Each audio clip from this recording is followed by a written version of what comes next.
বৰপেটা ৰোডত এজন যুৱকৰ মৃত্যুক লৈ নিশা উত্তপ্ত পৰিস্থিতি। বৰপেটা ৰোড আৰক্ষী উপস্থিত হৈ নিয়ন্ত্ৰণ কৰে পৰিস্থিতি। মৃত যুৱকগৰাকী বৰপেটা ৰোড কলাভাঙাৰ ৰাজু সূত্ৰধাৰ। যুৱকগৰাকীক শ্মশানৰ নিকি নামৰ চান্দালগৰাকীয়ে খাদ্যৰ সৈতে বিষ খুৱাই হত্যা কৰাৰ অভিযোগ পৰিয়ালৰ। দেওবাৰে কলহভাঙা শ্মশানৰ কাষত সংকটজনক অৱস্থাত পৰি আছিল 17 বছৰীয়া যুৱক ৰাজু সূত্ৰধাৰ। মুখেৰে ফেন আৰু কাণেৰে তেজ ওলাই থকা অৱস্থাত পৰিয়ালৰ লোকে দেখা পাই ততাতৈয়াকৈ বৰপেটাৰত FRU-লৈ লৈ যোৱা হয় যদিও চিকিৎসকে উন্নত চিকিৎসাৰ বাবে বৰপেটা মেডিকেল কলেজলৈ প্ৰেৰণ কৰে যদিও আজি যুৱকগৰাকীৰ মৃত্যু হয়। পৰিয়ালৰ লোকে জানিব দিয়া অনুসৰি যোৱা 20 মেত কেইগৰাকীমান যুৱকে মৃত যুৱকগৰাকীক মাৰপিটৰ ঘটনা সংঘটিত কৰিছিল। তাৰ পিছতেই কালি শ্মশানৰ নিকি নামৰ চান্দালগৰাকীয়ে খাদ্যৰ সৈতে ৰাজু সূত্ৰধাৰক বিষ খুৱাই হত্যা কৰাৰ অভিযোগ কৰে পৰিয়ালে। নিশা মৃত ৰাজু সূত্ৰধাৰৰ মৃতদেহ মৰণোত্তৰ পৰীক্ষাৰ অন্তত শ্মশানলৈ সৎকাৰ কৰিবলৈ অনাৰ সময়তেই এক উত্তপ্ত পৰিস্থিতিৰ সৃষ্টি হয়। পিছত বৰপেটা ৰোড আৰক্ষী উপস্থিত হৈ পৰিস্থিতি নিয়ন্ত্ৰণ কৰে।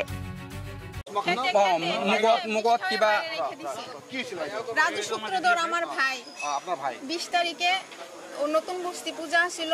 পূজার থেকে ঠাকুরের ওই জায়গায় নমস্কার করে আমার ভাই 5 জন আসতেছে। ওই চাইরালিতে কলভাঙ্গা চাইরালিতে আমার ভাইরে মারছে 5 জন মিলা।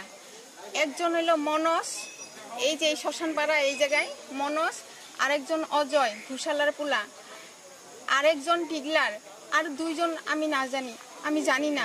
কিমান দিন আগত মারিছে? 20 তারিখে মারছে। আজি কি তারিখ? 26 তারিখ। খুব খারাপ করে মারছে। তারপর থেকে আমার ভাইয়ের শরীরটা অনেক খারাপ। এটার বিচার করছে অভিজিৎ দা যে আমার ভাইয়ের ভুল নাই, একটুকু ভুল নাই। আমার ভাইয়ের রাস্তা দিয়ে আইতাছে মারছে। তার মানে এই লড়াজনক মারিছিল? মারছে। কি নাম? মনোজ। মনোজ যোনটো ঢুকাইছে, যোন মৰিছে আপোনাৰ ভাইটি কি নাম? রাজু সূত্রধর। রাজু সূত্রধর কোনে মারিছে? 5 জন লড়াই মারিছিল? 5 জন মারছে 20 তারিখে। মারার পিছত আজি কি হইছে? আজি আমার ভাইটি আর নাই। কালি মই খবর পাইছো যে এতে নিকি করে একটা ছেলে এই জায়গার এই শ্মশানে মানে আপনার রাজু সূত্রধর আপনার ভাইটি ইয়াতে পড়ি আছিল ডেড বডি পড়ি আছে। আমার ভাই যে ভালো আছিল তখন কাজ পড়ি আছিল তার মানে পড়ি আছিল। আমি কই আছো মোর ভাইটি গেল মরি গেল, মোর সেন্স ঠিক নাই।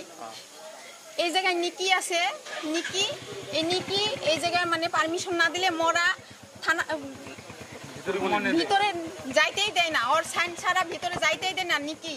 আর আজকে ওই না ওই বিষ খাওয়াইছে আমার ভাইয়েরে। কার কথায় খাওয়াইছে এটা আমি জানি না, কিন্তু মনস অজয় আর ডিগলার আর 2 জন আছে আমার ভাইরে ঠিকসে মারছে। তারপরে এই ডেড বডি তো পোস্টমর্টম করেছে নাকি? পোস্টমর্টম করছে। কি হইছে পোস্টমর্টম? পোস্টমর্টম বিষ খাওয়াইছে আর মারছে যে এটা গম পাইছে। তাহলে গম পাইছে। এটা কি মানে শ্মশানত? আর কালকে আমি এই জায়গায় খবর পাইছি যে আমার ভাই এই চকের মধ্যে ওরে মাইরে ওরে বিষ খাওয়াইয়া ফালে রেখে দিছে। আমি যখন কাহিনী দেখছি আমার ভাই কোনো সেন্স নাই। মুখ দিয়ে ফেনা বাইর হইতাছে আর কান দিয়ে রক্ত বাইর হইতাছে। এটা আপনাদের এজাহার দিছে নাকি? থানাতে এজাহার দিছে? এজাহার দেয়া হয় নাই। আমি আর আমার মা এই সরকারি হাসপাতালে নিয়ে গেছি। নিয়ে যাওয়ার পরে ওই জায়গায় রেফার করছে। রেফার করার পরে বরপেটাত মরছি। আমার ভাইটি এটু একদম মার্ডার। কিমান বয়স? 17। আপনার ভাইটির বয়স 17। কি নাম আছিল ভাইটি? রাজু সূত্রধর। আপনার নাম? আমার নাম ঝুমা সূত্রধর। কোন ঘর আপনার? কলভাঙ্গা 4 নম্বর ওয়ার্ড বরপেটা রোড। আমার ভাইটি মার্ডার করছে। আমি বিচার চাই। এটা আমার ভাই যে মারছে আমি বিচার চাই। আমার ভাই কিছে বিচার চাই। আপনি বিচার এই বিচার আমি চাই যে আমার ভাই এটা সম্পূর্ণ মার্ডার করছে। কার কথাই করছে? আর মনোজ মারছে। এই মনোজেরও হাত আছে। এই নিকি আছে, নিকি আর মনোজ সব গম পাবো। বৰপেটা ৰোডৰ পৰা কৌশিক দাসৰ ৰিপৰ্ট, এনি ভাৰত 24।